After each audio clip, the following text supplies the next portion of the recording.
బంగారమంటే సంపద, భద్రత, శుభానికి సంకేతం. కాని తంత్రశాస్త్రం చెప్పే ఒక అద్భుతమైన నిజం ఏవిటంటే బంగారానికి శాపం అంటుకుంటుంది.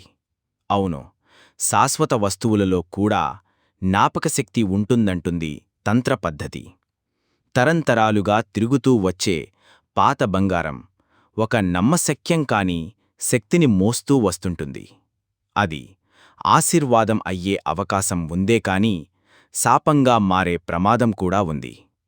పాత బంగారం శాపితమవ్వడానికి కారణాలు చాలానే ఉన్నాయి.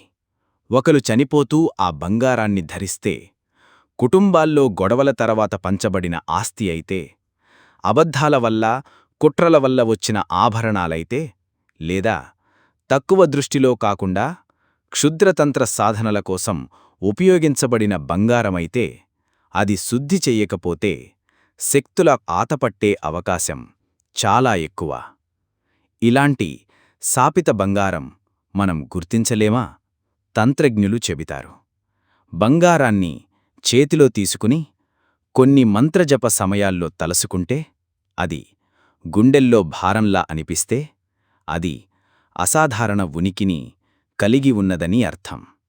లేదా దీపం వెలిగించి దానికి దగ్గరగా ఆ బంగారాన్ని ఉంచితే జ్యోతి ఆవిరైపోతే, అది నెగటివ్ శక్తి సంకేతం. ఈ బంగారం మీ జీవితంలోకి నెగటివ్ వైబ్రేషన్స్ను, కలహాలను, ఆరోగ్య సమస్యలను క్వైట్లీగా తీసుకురాగలదు.